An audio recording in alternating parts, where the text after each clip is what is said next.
Welcome to the Bike Talk with Dave podcast. I'm your host, Dave Mabel. Thanks for tuning in to episode number 152. And hey, if you have any suggestions for guests or topics, I'd love to hear them. Just shoot me a DM on my Bike Talk with Dave Instagram account, and I'll see what I can do. I did get a great suggestion from my last episode, so I want to thank Daryl for his great ideas, and I will be working on getting his suggestions on. This week's guest is an old friend of mine, Vance Fletcher. He started racing when he was in his teens, and I kind of helped nudge him along and helped him progress. Ironically, I pushed him into joining our Tuesday night World Championships training ride when he was 15 or 16. He did great. Now, many years later, I actually struggle to make it out of town, not into town, out of town with the group. It's either that fast or I'm that slow. Anyway, last summer I did actually manage to position myself correctly, turn myself inside out, and hang on through the first stop sign. But I was promptly dropped after that. Thanks to Vance's efforts at the front. He's come a long way in the past 15 years. Over those 15 years, he's really made cycling an integral part of his life. He raced in college, he rode for an elite continental team at one point, and he now races at the front of our local race scene. I also love his enthusiasm as he's taken on the role of race director. For a couple of years now hosting a cyclocross race, the Back Loop Cross, and he's now offering a fun, multi-surface kind of gravel ride this summer. It's called the Outland, and we're going to talk a bit about that. But what I'm really excited about is his new job with USA Cycling. He's the Central U.S. Regional Director, and he covers 17 states, and if you put a race on in those 17 states, call Vance if you need some help. When he landed this gig recently, I had to invite him out to coffee with my Mr. Microphone, and now I'm inviting you into this conversation. Of course, this was a live recording, and I just can't seem to pull that off without some sort of weird technical hiccup, which you'll see. But we did manage to get the most out of our conversation and get it on tape. So, without further ado, I'd love to introduce you to the new USA Cycling Central Regional Director, super fast bike racer guy, race director, and a nice guy, Vance Fletcher. Hey Vance, welcome to Bike Talk with Dave. It's about dang time. You're wearing the hat. I love it. You've been a fan for a long time. Yeah, no, I'm really excited to be on. You've had so many people that have been amazing to listen to, and I've been loving the podcast, so it's great to be here. You're very kind, and you've always been good about recommending people. Still got to get Dizzy Dillman on. In fact, he and Chase Warwick just, I don't know, inked a new deal together, which is kind of fun. Lunchbox Racing. You heard about that? I'm excited to hear about that. Yeah, it's going to be cool. Yeah, for sure. Think we'll see the two of them at Core 4 again? I believe so. They made an exciting race last year. Yeah, and I think they might be bringing friends this year, so I think Core 4 is going to be fast. It's going to be cool. It's becoming a thing, isn't it? Oh, yeah. Yeah. Well, you're here because I actually just heard about your new idea, your new venture, your new thing, and I two new things. I wrote you a note in January, I think, saying I guess it's still January, but I'm so excited that guys like you. Can I ask how old you are? You're not a. No, I'm 31. 31, You're 31 and you're taking the reins. Yep. And I love that. And cycling needs that. There's old guys like me, Sumter, Dags, we're all in our 50s, 60s, and been doing stuff a long time, putting on races, teams, training events, coaching, training rides, all that stuff for 100, doing you even know what it's like to do the clothing ordering for a team. Yeah. And it's it gets complicated. rocket science. Yeah, It's there's super a lot. complicated. It's super hard. And so to have guys like you, take the reins at 31 is great for the sport, rather than just having a bunch of old guys still do it and get tired and go through the motions. Somebody with enthusiasm and energy and creative ideas coming to the table is awesome.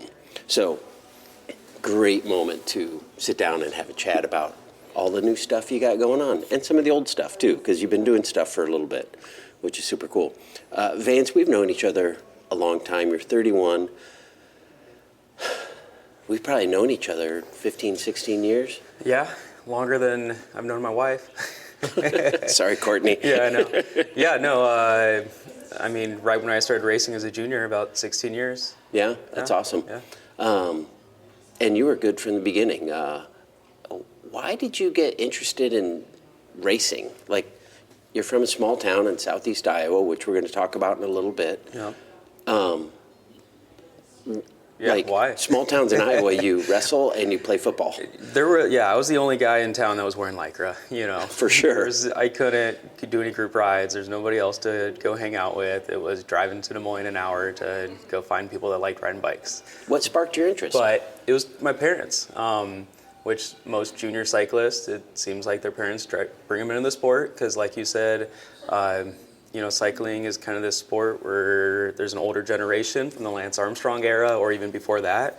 But other than that, a lot of younger people they're just not aware of the sport. So my parents love Lance Armstrong, and they actually went over and watched him win his 7th tour. Oh, wow. Supposed to be his last one. And they did a tour where they were kind of bussed around from stage to stage. And they met a friend, and they would go ride during the days, and they rode with Kevin. So Kevin came back and did Ragbri, and my parents are training a lot for this tour. So I said, hey, I want to get a bike. I want to do Ragbri with you when you guys come back. So I thought I was a stud. I'd go out and drop him on the hills, thought I was really fast. Show up to Ragbri, and Kevin was definitely faster than what my parents were. So me and him spent almost every day riding, and the fast pace lines would go by. We'd jump on the back, and I'd spin until I'd blow up out the back, and then Kevin would fall back with me and hang out. And by the end of the week, he was saying that I need to get on a bike racing team. Oh, wow. And I looked at him, I'm like, bike racing? We're in Iowa. There's no bike racing here. What are you talking about? And then we looked into it, and that's how I found DMOS. Huh. And at that time, DMOS was kind of the go-to. If you're a Cat 5 beginner, they brought in all these people and really showed them the ropes, get them how to train.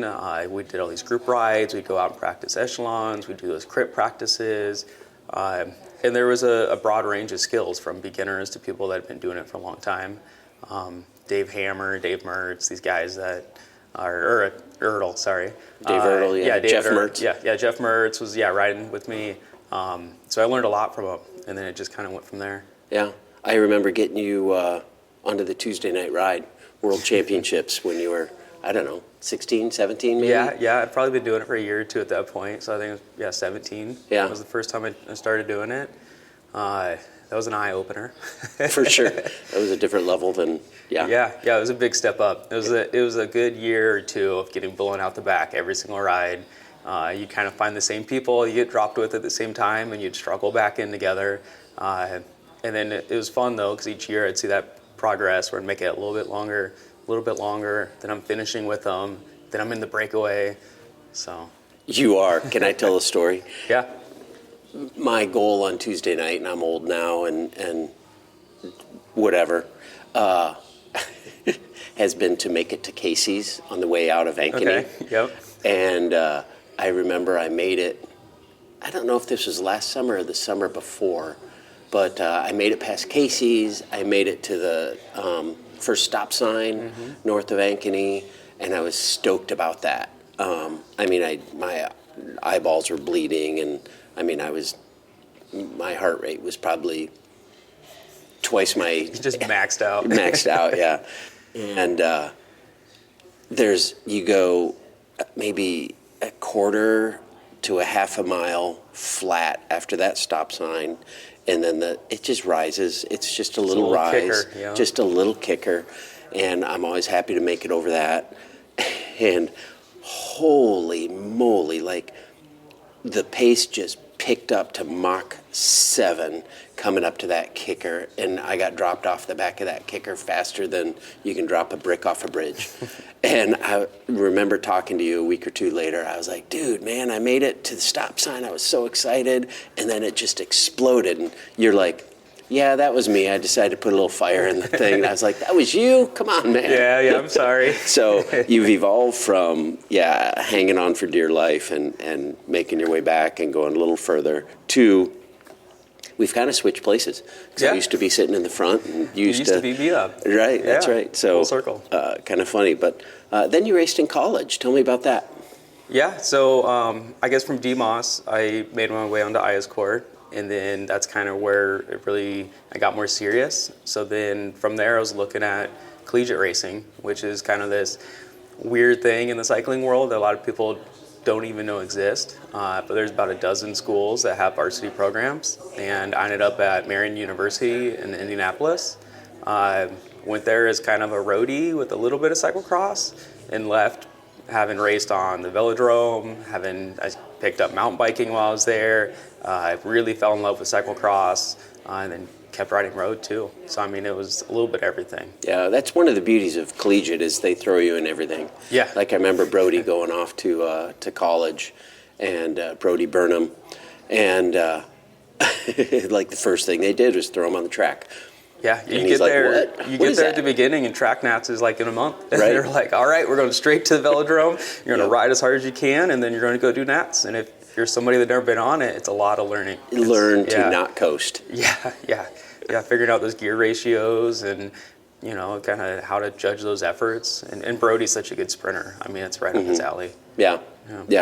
Been kind of fun watching him. But again, that's the beauty of collegiate is like it introduces you to everything. And Marion is one of the top schools in the nation. Huh.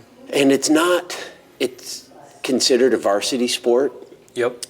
but not NCAA. Correct. So with collegiate cycling, it's kind of its own entity. So it's ran through USA Cycling. So it doesn't have anything to do with the NCAA or D1, D2, anything like that, which is unique because you can have professionals racing at college. So I was lucky enough, I was racing with Corinne Lebecki, and then a couple others that were just studs, but they would go race in Europe, and they were doing world championships, and they were doing world cups and things like that, and then they'd show up to the collegiate scene and just beat everybody up. For sure. That's awesome. Well, it laid a good groundwork. And then, I don't know, you met Courtney, and am I getting picked up here? Hello? I am not. Oh, it's not showing anything on there. This thing keeps dying. Oh, bummer. Hang on. Yeah. So Vance, you let's try this fourth time. Yeah, we got it. We got it this time. Take 4. So graduated college, got married, got a job, picked up golf. Maybe you always golfed. I don't know, but I certainly see your Instagram. You golf now and again, which is horrible for cycling. Time, money, suck. Fishing. Fishing's fine, but it is a time suck. But you're back. I feel like you're back. You maybe took a little time off. What was post-collegiate riding like for you? Where'd you come from, and what brought you back? Yeah, so I think kind of post-collegiate for a lot of people, they struggle finding that balance between life and riding bikes. And once they kind of get hobbies and a job and a life, they spend less time on the bicycle. It's just kind of how it goes. And for a lot of people, it's frustrating because they can never be as fast as they used to be. In college, I was never the fastest guy, so I tried not taking myself too serious. So when when I came back into it, I was really just doing it for fun. No expectations. I knew I could be up there, but at the end of the day, like, I'm still going to go out fishing. I'm still going to go golfing. I'm not going to be on my bike 20 hours a week. And luckily, I can be pretty quick with low mileage. I can ride 5-6 hours a week and still compete, which is lucky. Now with this longer distance gravel stuff, it's a different story. I got to put the miles in like everybody else does. But when it comes to cyclocross, 1 hour race, that's kind of my bread and butter. I love it. But it's been tricky, but I've always tried to keep that balance of making bike riding still fun. And that's where the Iowa scene's really, it's fun to be here. I was in Indianapolis a couple years after I graduated. So we came back right before COVID, and it was one of those, holy cow, there's a group ride every single night. There's either a race on the weekend or there's some organized, let's go ride 50 miles of some silly trail and loops, So it almost came to a point where, man, if I want to be fast, I can't do all of these, fun rides. You got to have some structure. So I work with Drew Dillman with Ignition Coaching, so shout out to them. So Drew he makes my training plans, and it's, I've really kind of found that balance between getting those long rides on the weekend, but maybe one day of structure, and then kind of filling in the other times with those fun rides, the social sides. And he knows that. He makes comments on my stuff where he's like, really, you should be doing more structure. You should really be riding harder. But I know you like doing the fun stuff, so go out and do a group ride. Go out and do this. Go do Tuesday nights. And we just kind of work around that. So that's what's kept me into it and kind of kept me fast, is just the love of cycling and the community. I love that you said like the fun brought you back, and you is a different attitude. Yeah. Which for the 99% of us, like that's why we're there. It's certainly not the money. 100%. There's not many people that are making a living off bike racing. Correct. It's all about the fun. The second it's not fun for me anymore, I probably won't be riding my bike as much. And that's where all these other hobbies come into play. It's finding that free time to, if I don't feel like jumping on a bike, I don't have to. So yeah, that's a great attitude. That being said, one thing that changed in January, and I assume you're getting paid, is you're getting paid not to ride your bike, but to promote bikes. I don't know, what do you do? You're working for the USAC now. What do you do? What's your scoop? Yeah, so I'm with USA Cycling. I'm really excited about it because it's something, a lot of people have jobs, but not a lot of people have jobs that they're really passionate about. So this is me taking a step in that direction. So I'm now the regional manager, so I oversee the central region. They do an east, a central, and a west. So within the central here, I oversee 17 states, and I'm working with pretty much any of the race directors that need help with permitting or just have questions or just anything USA Cycling related. I'm working with them, working with clubs, and then working with the LAs or the local associations. So like IBRA here in Iowa, the Iowa Bicycle Racing Association, which I feel like my background has been really good for this. I started doing a couple of my own races, doing some race directing the last couple of years. I've sat on the IBRA board for last year would have been my second year doing it. I was actually the vice president with plans of taking over as president this year. Conflict of interest, so I had to step down from that. But it's just kind of a little bit of the best of everything, I guess. And now I get to ride bikes, I get to talk about bikes, I get paid to worry about bike races and helping people out that want to host great events and amazing races and rides. Huh, that's awesome. 17 states. Holy moly, that's huge. Yeah. So I'm pretty much from the Dakotas as far east as Tennessee, and then I go all the way down to like Louisiana, Mississippi. So. That's a big deal, man. Is Texas in there? Not right now. It's part of the West. Yeah, all right, so cool. Eventually it might kind of wrap into my territory, but not right now. Fair enough. I don't know, you've been here in it a month. What are your observations about USAC, about racing? Like, what do you hear regionally that we may not hear in our little bubble in Des Moines, Iowa? I mean, yeah, it's been less than a month, so I'm still figuring out the role as I go. But I've already been working with quite a few race directors that have some larger series, and because they're already planning out their whole year. Sure. They're permitting. They might have 11 races or something spread out. So those are really the people I've been working with so far. but it doesn't seem like it's too different than what it is locally in Iowa. I mean, we do have a great scene here where we have a lot of road racing, we have a lot of cyclocross, we have gravel, which is kind of that weird side where USA Cycling hasn't dipped their toes in too much yet. So of course that's something that they've been talking about. But learning a little bit more about USA Cycling is definitely interesting. I know to some people it's kind of got a bad name. They just assume they want them to get their money and then that's about it.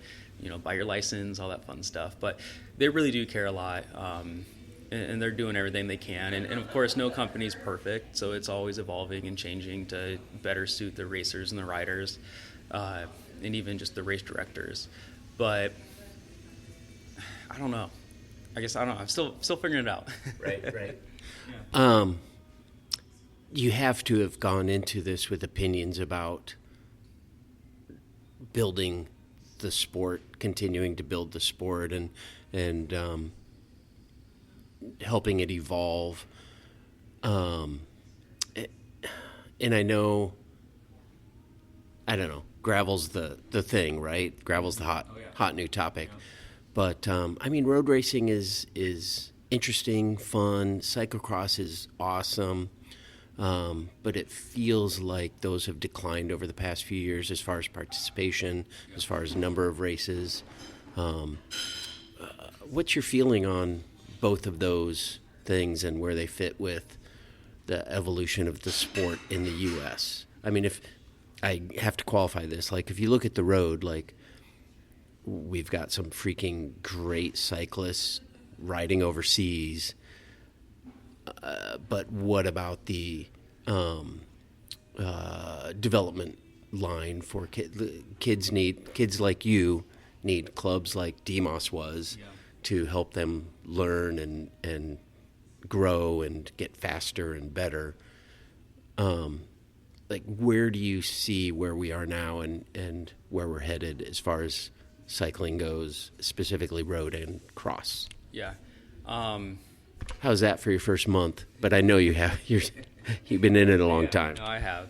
Yeah, it's been kind of sad. When I was racing in college, 2012, 2013, that was kind of the peak, especially for cyclocross. I mean, you show up to races and it was 100 guys in the Cat 3s or more. The UCI races had 70, 80, 100 guys racing too. And we just don't see that anymore. Iowa's kind of unique where we're actually kind of having a resurgence, it seems like, in the last couple of years. It's almost hard to put a race on because there's no free weekends. Correct. But that's not, the same across the board. And I don't really know what that is. I was hoping that there was going to be a bigger influx of racers after COVID hit. I mean, everybody got on bicycles. The trails around here were packed. And I was kind of like licking my lips. I'm like, man, give it 2-3 years. We're going to have all these people that we're going to find in the racing scene that are like, I started riding bikes during COVID, and then I wanted to be competitive, but we're not seeing that. And I think it's just because cycling in the U.S. is such a niche thing that a lot of people like me back in the day just didn't know it existed. Mm-hmm. And if it does exist, it's not the easiest sport to do. It can be intimidating, especially road racing. You're rolling 30 miles an hour down the road, bumping shoulders with people. If you do crash, I've seen crashes where people get up and then they sell their bike and never race again. So it takes kind of a unique person that wants to do that. It does seem like there's more people that want to come back to road racing, though. Gravel is really, really big, but also it's hard. You can only do so many 100+ mile races a year. So I think I'm starting to see more people that want to pick up road racing and not focus so much on gravel, but gravel's still something that you can't not look at. I mean, it's so big. A lot of it's stuff that's obviously not sanctioned through USA Cycling, so it's pulling riders in different directions. So it's kind of unique where there's not this unifying thing here where everybody's got one focus. So as far as like identifying talent and everything, USA Cycling does what they can, and they have a whole pipeline. I mean, that's kind of one of their big focuses is Olympic medals, and you do that by finding these juniors and investing a lot of time and energy into them to make sure that they have everything they need to make it up through the U23 into that elite. which you look at the Olympics, we had great Olympics, lots of medals. I mean, especially road racing, Right. that was amazing. But even mountain bike, everything else. So, yeah. Sweet. Well, I know beyond your role at USAC, you put on a couple of races. You've done back loop cross. 2 years now? 3? Yeah, 2 years. 2 years? Yep. What's back loop cross? Like what is it and what's your goal? So the first year it kind of started selfishly. We had a couple week break in November before our state championships, and I didn't want to go 4 weeks and not have a race, not to have anything to train for. I like racing, I don't like training. So that time of year, once it gets dark and cold, the miles and my effort really go down. So I need something to kind of keep me motivated. So I wanted to throw something together locally. People just aren't traveling as much as they used to. So I knew if we didn't have something close by, a lot of people would hang the bike up before state. And I heard a lot of that. I heard there were a lot of people that said, I want it on state if you didn't have back loop cross. So that was the first year, and it was just a 1 day, a Saturday. So then last year, I got it on the calendar earlier and got it bumped forward into October, and we did a Saturday, Sunday with it. One of the cool things about back loop cross is it's also the single speed state championships. The schedule, it was just too busy at our normal state champs where they didn't have time for a single speed, so I asked for it and got permission. So that's always one of the best races, I think, to watch. The course it's at Waterworks Park. They kind of have the Killed Deer Loop over on the west side, so I call it back loop cross because of that. And it's pancake flat, it's a floodplain, there's a little bit of pavement. So I wanted a race that suited more kind of for the roadies and beginner people, where it's a little less intimidating. A lot of the courses we have around here are pretty hilly, and they can be hard. I mean, which is great for people that, like me, that love racing technical, hard, punchy courses. But I understand we need some variance in the course designs we have. So I set it up as a pretty fast course with a lot of pavement. I love watching on Europe when those guys hit the pavement and they're either strung out attacking each other in the cross race, or they're using it for recovery, and you had a group of people all looking at each other and nobody wants to get on the front. It's kind of that cat and mouse. Mm-hmm. And we saw that quite a few of our races. The Cat 3s, the first year, I think, was one of the best races all year. It was 5 guys came down last half a lap. There was some team tactics happening. It ended up being a 3-man sprint on the pavement to the line. So it was a lot of fun to watch. I'm hoping it just kind of keeps growing, gets bigger and better. I don't know. I don't need it to become a jingle cross or anything. There's only so much you can do out there. I was wondering about that, what your vision was. Yeah. So we're kind of in talks with Waterworks. We're just getting the ball rolling, but they came to us looking to add maybe some bike trails, single track, mountain bike. Oh, wow. In that area back there. Okay, So I'm in on that. Yep, I got looped in on it, luckily, since I do the race out there. So we're hoping that maybe in the future the race can be a little more dynamic, add some cool features in there, so it's not just wide open grassy turns and pavement. We can get something fun, maybe a flyover. Oh, maybe. there we go. I don't know. I'm trying to convince some people. Right. Do a fly over the river. Yeah, you're right kind of next to the river there. That'd be interesting. Yeah. Or through the river, run through it. Yep. I've always had a dream of doing a triple flyover. I've been trying to convince people for a long time. You dig a little tunnel where it goes underneath, and then you got one at ground level, and then you got flyover over the top of it. You take photos. Imagine that photo. 3 people on top of each other, all ripping through that at the same time. I'm in. Get her done. Yeah. Get her done. See, that's a big picture. Yeah, I can see the flyover being the hill element of a Waterworks race. Yeah, and it's just nice because it gives you a lot more options as far as setting up a course. You can have it double back on itself, and Yep. you're not crisscrossing. Yep, that's awesome. Yeah. So that is back loop cross, and I just got a message from, I'm on the Bike Iowa racing team, and is been going around holy, there's a new race in Sheridan, we all got to do this, get on it. Tell me about your new adventure down in Sheridan. Well, first off, thanks for whoever's plugging it. That's amazing. This is the perfect time to do this. I haven't announced it. It's all out there. It exists, but I haven't said anything about it. Been kind of low key, still working out some of the details. But I grew up in South Central Iowa, down in Sheraton, and the riding down there is pretty amazing. So I want to show it off. So this year, August 2nd, I'm going to have Outland Gravel, or we just call it Outland, whatever you want. But I kind of want to call it like an adventure gravel race. A lot of gravel is becoming so fast and people are so specific for it that it's almost becoming road racing. So I wanted something that's a little more grassroots, a little more fun, but also not just absolutely crazy distance where it's going to crack everybody and it's just that slow grind. So it's going to be 100K, and then also have a 50K option. Nice. 60K option, 100K and a 60K. And 6 times 6 is 36, 38 miles. yeah, so it ends up being, if mileage wise, like 64 and 35. So Okay, the two cool. options. So it ends up being, it's 103K, Yeah, and then right, it's 57K. People do, like, I put on a race called the 101, and people are like, it was 102 miles. I'm like, I know, but we had to put the finish line somewhere. And that's kind of how it was, you know. Yep. But I think the fun part about it is it's going to have quite a few level Bs. I think we'll have 3 or 4 level B roads. We'll have some 4-wheeler trails. We'll have horse trails. We're going to roll right through Stevens State Forest. Oh, wow. Yep. Cool. So it's going to be really neat. We'll roll through my family farm. That'll be the first aid station, about mile 20. So we'll cut through the farm. We'll go through the field in the back. We'll actually, I don't know, we'll hop the fence or how we'll figure that out. But then we'll probably, there's a horse trail maybe 20 yards from the back of our farm that's Stevens State Forest. So that'll get us right into the thick of the woods. We'll take some gravel, level B. There's an old bridge out there that no longer, you can't get across it. It's about 20 foot above you, and there's no boards or anything on it. So there'll be a river foraging in there. Part of the reason I'm doing it in August, because I know people don't want wet feet when they're cold. So hopefully it's hot, so people actually like running through the river. Is that the Sheridan River?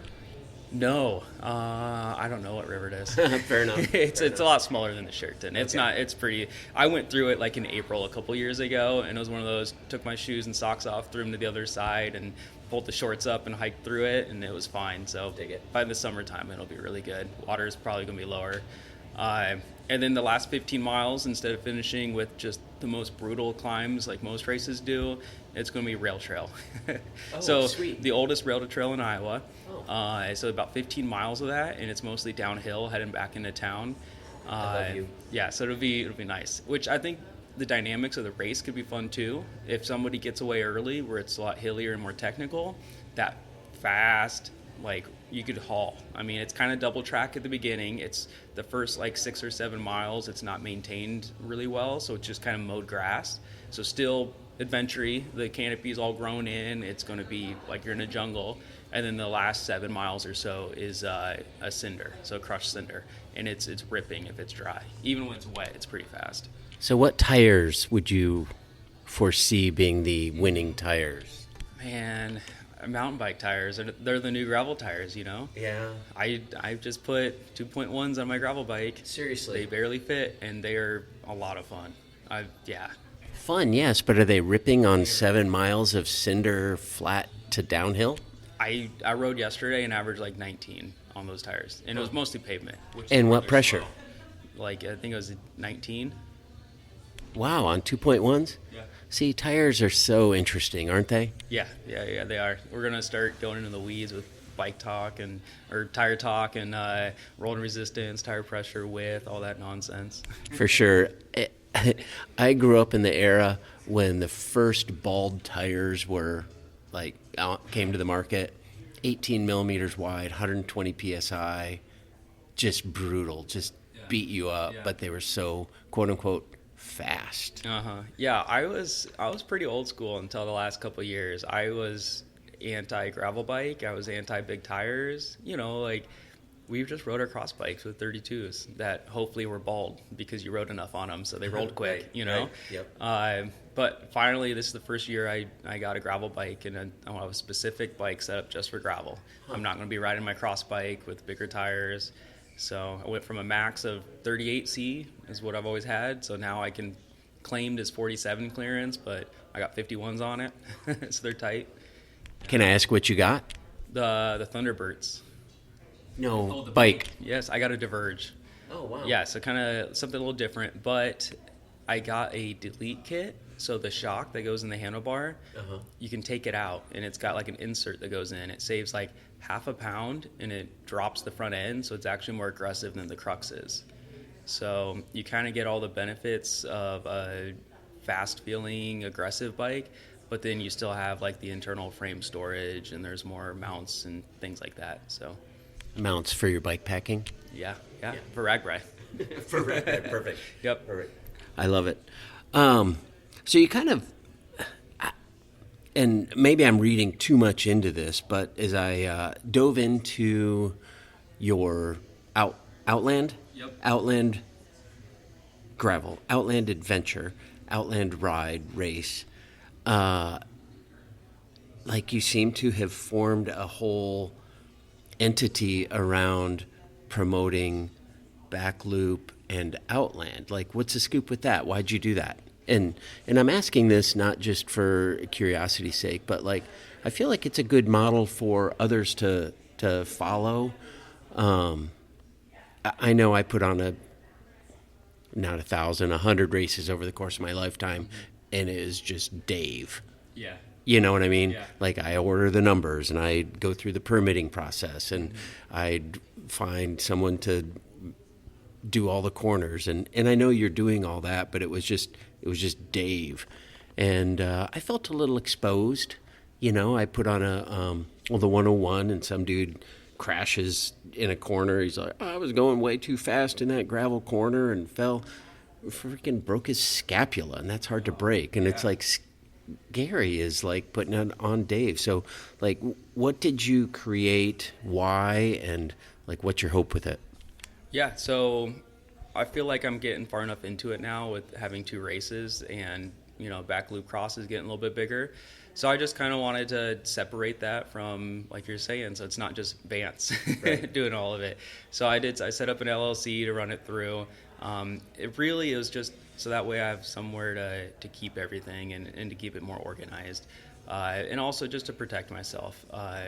Insurance and everything else nowadays is getting so crazy.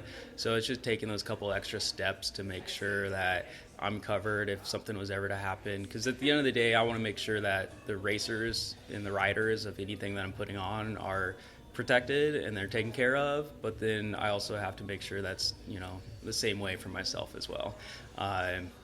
And Courtney was obviously 100% backed by that. On the website, she's listed as the CEO. So I was going to ask about that, if she was took a position of leadership. Yeah, she's been amazing. She helps me a ton at all these events. She's that right-hand man. Anytime I'm second guessing something or thinking about it, she's a good soundboard to bounce it off, and she'll tell me how it is, whether it's a stupid idea or okay, yeah, that does make some sense. That's awesome to have. Looking at it from the perspective of what you're doing with USAC now, did your involvement in USAC influence your decision to create Outland LLC? Like, is this something that's talked about at USAC? Like, I wish people would form an entity and make it legit, or does USAC know or care how people's race directorship is organized? Yeah. So, no, it definitely wasn't influenced or pushed by them. I had that taken care of before I started working for them. And you see a little bit of everything. There's race directors that are just associated with their club, which is normal. And there's also kind of individual people like what I was doing before. And from USA Cycling, it doesn't really matter because they're covered. If they need to for an event, they could always add on additional named insurers. It's pretty cheap. It's like $15 to get added to the COI, which I've done that in the past, added extra people, or Waterworks gets added on to that event. So that it didn't matter too much as far as that went, which is pretty easy. One of the big influences, for the gravel race, it will be a USAC sanctioned gravel race, which is kind of unique because that's that weird, what does that mean kind of deal. I was going to ask, what does that mean? Because others are, but you don't have to have a license. So yes. I don't get it. Yeah. So, and that's sometimes some of the gravel races are, and you don't even know that they are, right? Right. There's races like Iceman, mountain bike race up there. That's a USA cycling event, and most people don't even know that it's a USA sanction. But the way USA Cycling looks at it is there's competitive events or races that includes like track cycling, road racing, mountain bike, and cyclocross. And then they have fun events, which is your Grand Fondos, your group rides, your training camps, and then gravel. So the reason you don't need a license or anything is because there's not a real reason to. There's no points, there's no upgrades. Gravel is kind of a mass start deal. And all these other, it'd be another kind of barrier to entry too for a lot of people. For sure. I've always said that about cycling. Yep.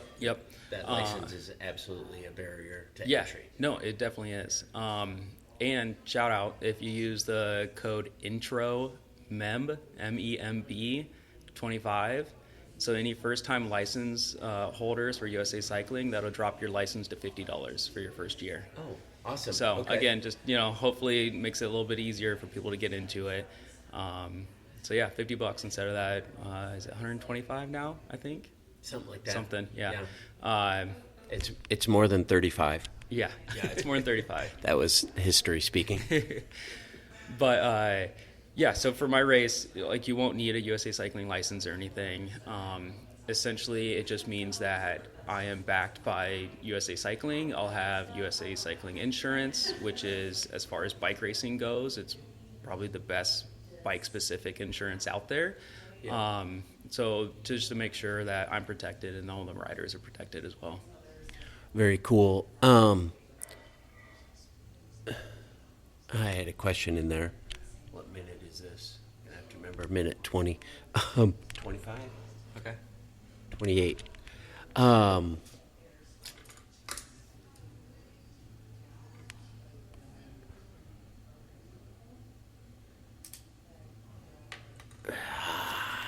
It was so important.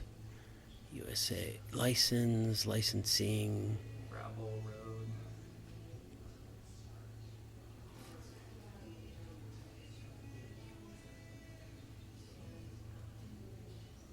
I don't know. Oh, I know what I was going to ask. So, no categories. No, it doesn't matter if you're cat 1, 2, 3, 4, or 5. If you're junior, if you're senior, if you're whatever in a gravel race, except for some big races like Gravel Worlds or Unbound, where they have separate starts for the elite. How does that work, and how do you gain that start line? Because it's not like the Cat 1s are starting at one, like in a road race. But I don't. Could I just sign up for the elite race in Gravel Worlds and show up at 10 minutes early? Yeah, you probably. I mean, it depends on the race, but yeah, a lot of it's kind of self-selected.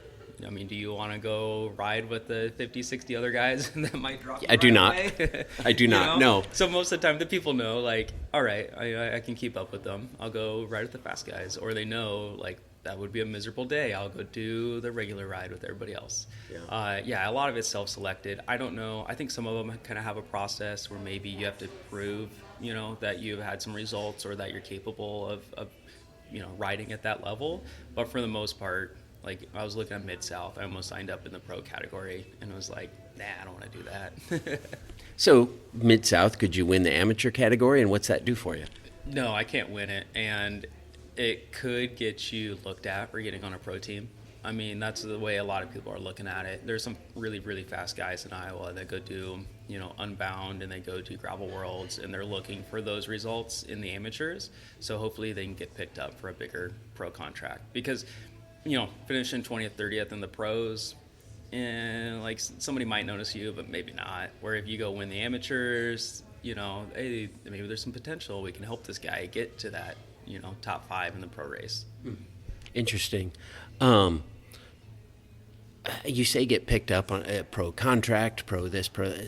Gravel is evolving so much, and I didn't really mean to go down this road today, but we kind of brought it up. Drew and Chase have Lunchbox Racing. It's their own gig. Like, couldn't you just do that? I know Zimmer retired from pro road racing with Project Echelon. I know he's still involved with Project Echelon in some way. I don't know what it is, but couldn't he go just find sponsors? Like, how's it work in the gravel world? I know it's different than getting picked up by Jumbo Visma. Well, and that's, I mean, a lot of these people that are successful at setting up programs like that come from a pro background, kind of like Zimmer, because they have the connections. So it's a lot easier for them to reach out to their friends or their buddies that already have connections with the, whatever sponsors that they had before. And it's obviously easy to show that, hey, I am fast. I was on a pro team.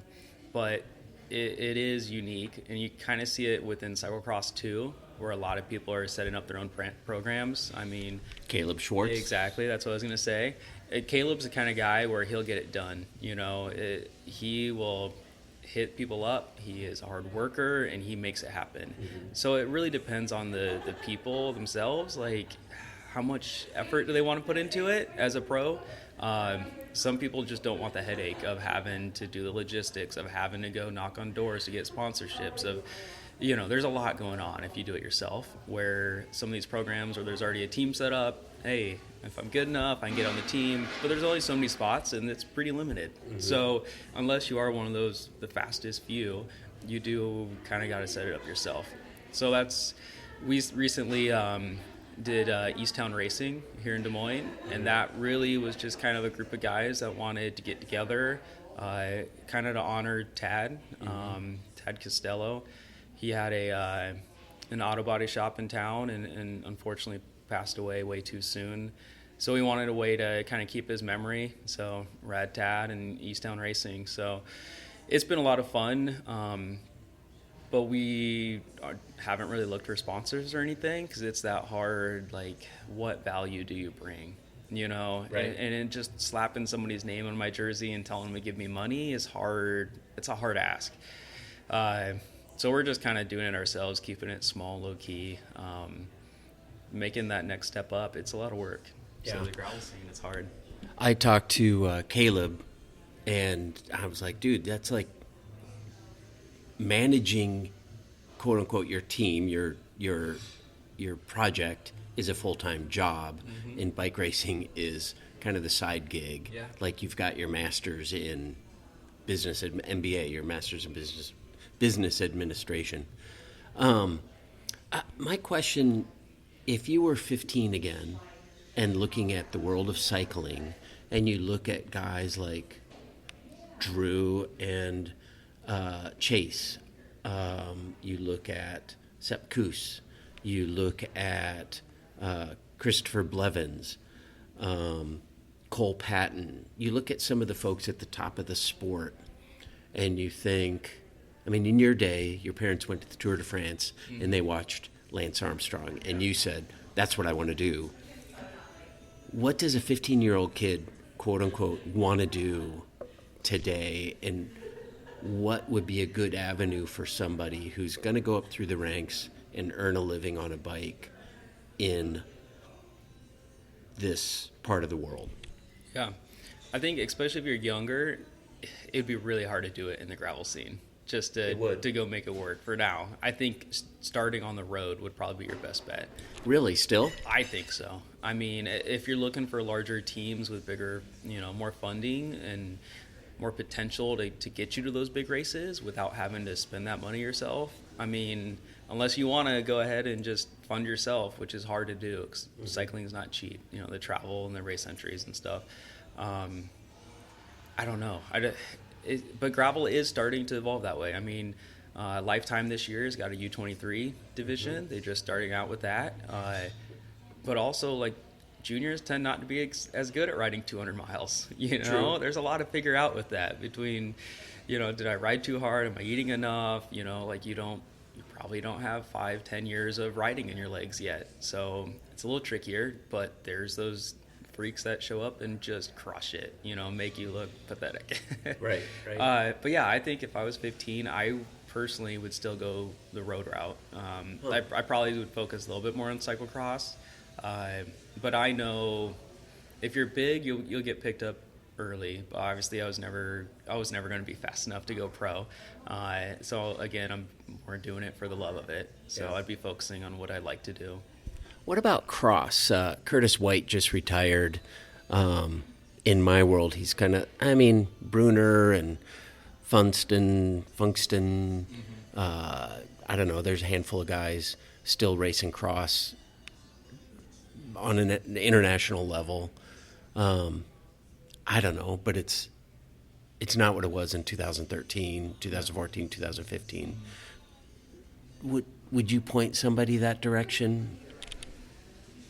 You really got to make that decision. I mean, if you want to go all in on a road, it's hard to also race cross. You need an off season, you need a break. And some people, I feel like that's one of the fastest ways they burn out, is they just jump from one discipline to another, and then they don't really take that downtime. And it's easy to do that for a couple years, but it's just not sustainable long term.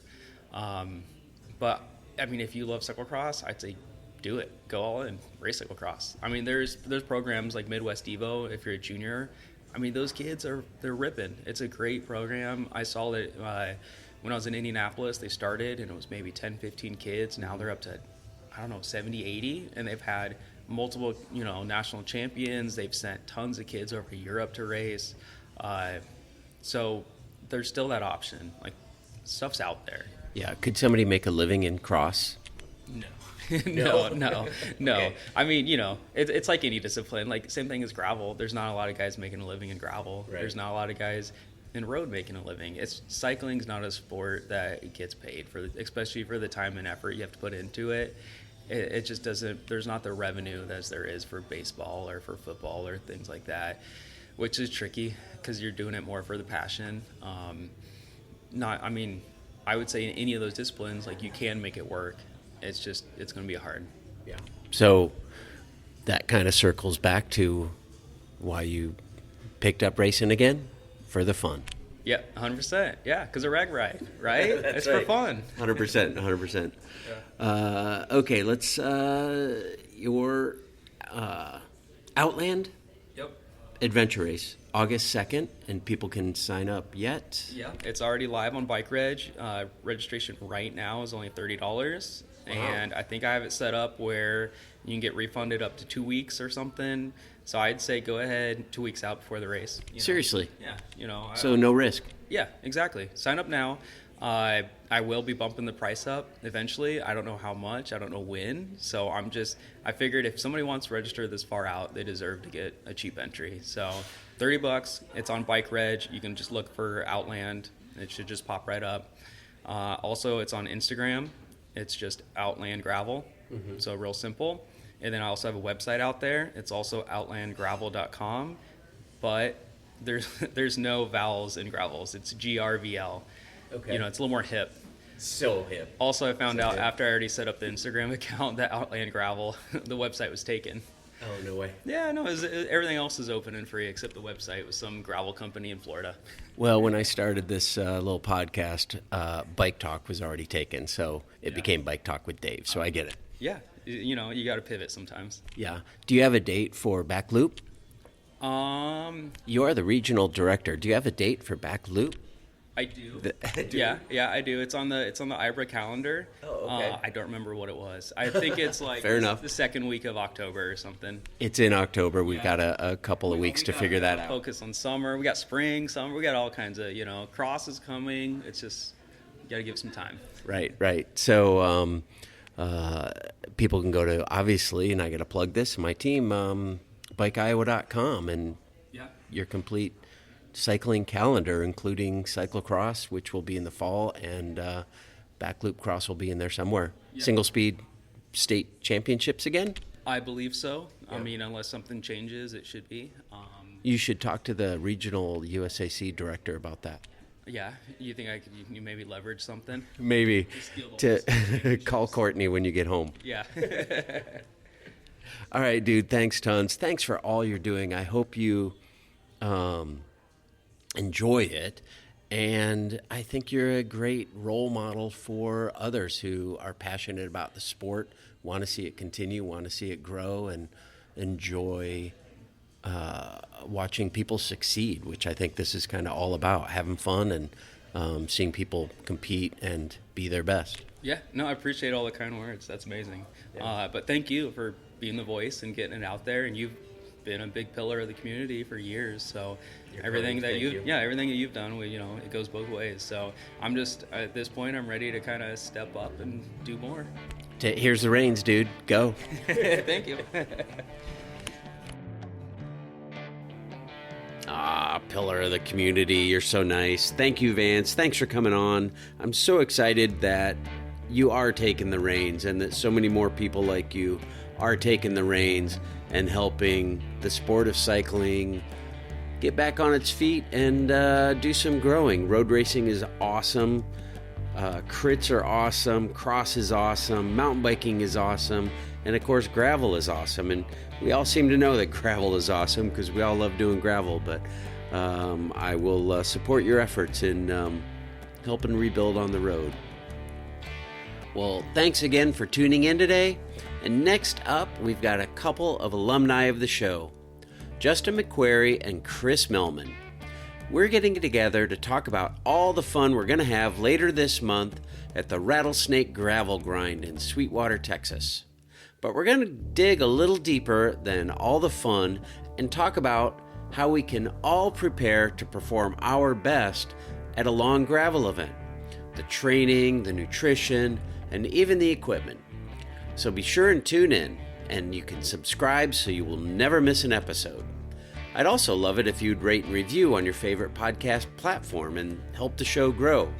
And of course, if you want to support the show financially, feel free to drop some coins in the cup at buymeacoffee.com and give the show a follow on Instagram, Facebook, and YouTube.